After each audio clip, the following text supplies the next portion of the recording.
À présent, abordons les murs avec Revit.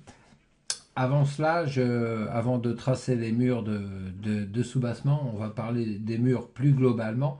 Pour cela, je vais venir dans la vue plan de masse, enregistrer le projet. Alors, pour rappel, un Revit n'a pas d'enregistrement automatique, hein, toutes les 30 minutes ou tous les quarts d'heure selon le paramètre que l'on a mis. Il demande à ce que l'on veut enregistrer ou pas et il fait une sauvegarde complète du projet. Il faut penser à aller supprimer les sauvegardes par la suite.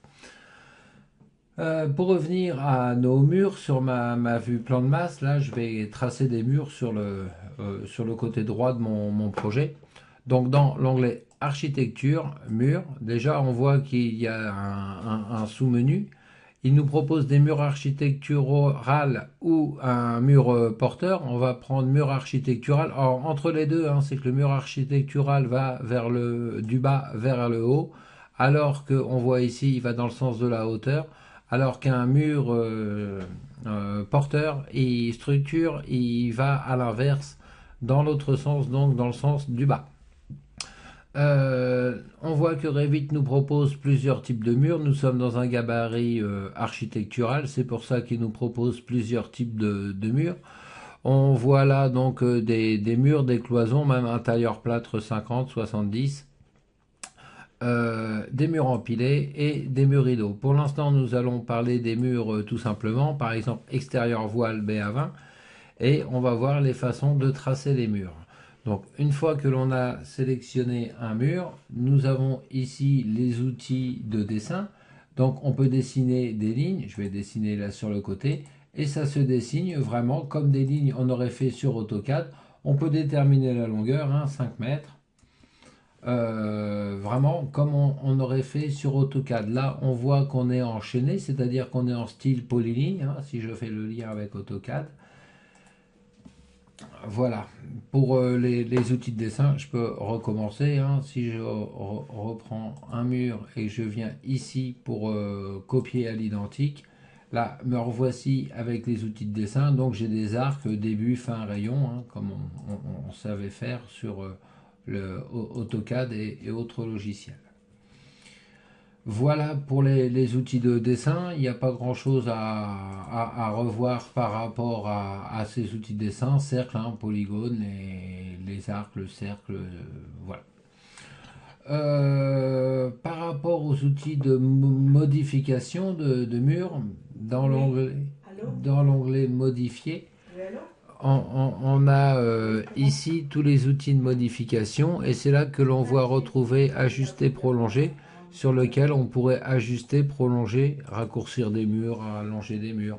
Alors on a ici la même chose avec plusieurs murs ou un mur, hein. Si on voulait prolonger par exemple que celui-ci, voilà, sans qu'il coupe pour autant comme il avait fait précédemment. Voilà pour les outils de traçage et de modification de murs. À savoir que lorsqu'on clique sur un mur, il y a une petite flèche qui apparaît. Ce côté-là signifie toujours, marque le côté extérieur du mur. C'est important de mettre les murs dans le bon sens avec le côté extérieur. En tout cas pour notre projet là, on verra à bien mettre les murs côté extérieur comme ils doivent être. Voilà pour les murs. Pour la sélection des murs, en m'approchant d'un mur avec mon curseur, il devient bleu. En utilisant la touche tabulation, c'est-à-dire en tapant une fois sur la touche tabulation, on voit qu'il me propose de sélectionner plusieurs murs. C'est les murs qui sont du même pile et qui sont adjacents. Concernant la fenêtre de sélection pour sélectionner des objets tels que des murs et autres, hein, on a la fenêtre de gauche qui ne prend uniquement ce qui est en entier dans la fenêtre et la fenêtre de droite qui va prendre tout ce qui est dans la fenêtre. Hop, je peux supprimer tous mes murs. Maintenant, concernant mes murs de soubassement, on va pouvoir donc mettre des murs à l'axe de ces quadrillages et on va créer un mur qu'on va appeler mur de soubassement 20 cm par exemple pour les murs de soubassement.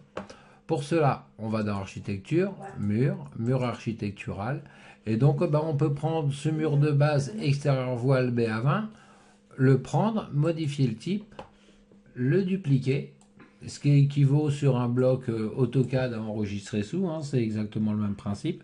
Et donc on va pouvoir l'appeler mur soubassement Oui, 20 cm. oui. Si, bah non, ça tu m'as rappelé là. Donc ici, je vais pouvoir modifier sa structure. Modifier. Voici ici donc sa fonction, il est bien porteur. Les matériaux, je vais pouvoir changer les matériaux. En cliquant dans les trois petits points là, ça m'ouvre le gestionnaire de matériaux. Je vais pouvoir prendre n'importe quel matériau pour le dupliquer. Clic droit sur matériaux, dupliquer le matériau et les ressources et l'appeler parpaing 20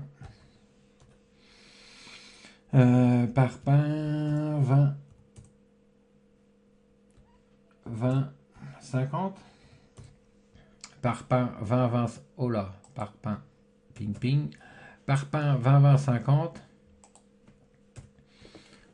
Venir modifier donc son apparence, venir chercher une image qui pourrait correspondre, par exemple bibliothèque d'apparence, maçonnerie, on devrait trouver des blocs CMU, par exemple, pas ceux-là, on devrait trouver des CMU,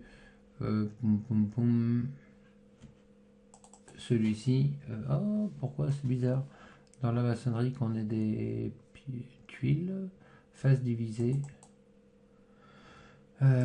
coulissant. Ah, c'est déjà mieux là. Là c'est briques, c'est la muse, c'est bizarre qui. Ok. Ok, on va prendre cela, c'est pas grave. Et ici, pour le graphisme, on peut demander à avoir un motif de surface, des hachures de parpaing. Ici dans modèle, on va trouver des parpaings, parpaing.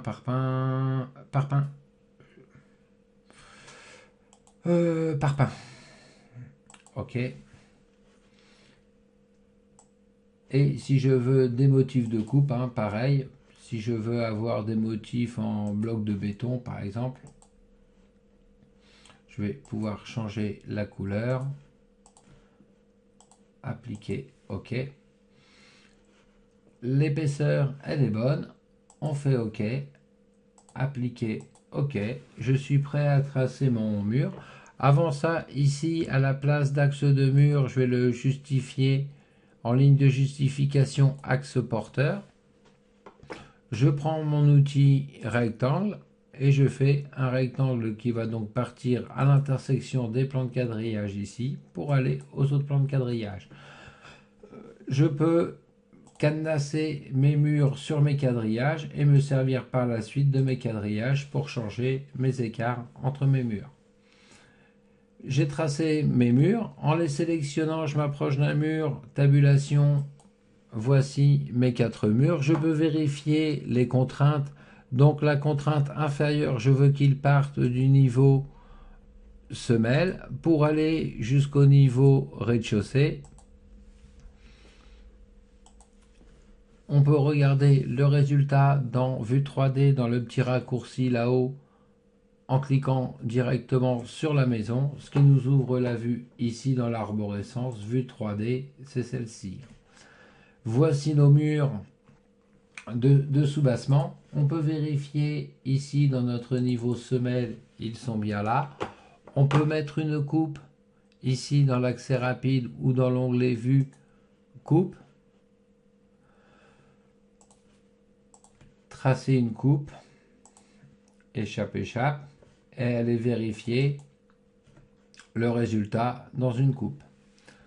Voilà pour les murs et les murs de soubassement. Nous allons voir pour les semelles de fondation et les murs d'étage comment ça se passe dans la vidéo suivante.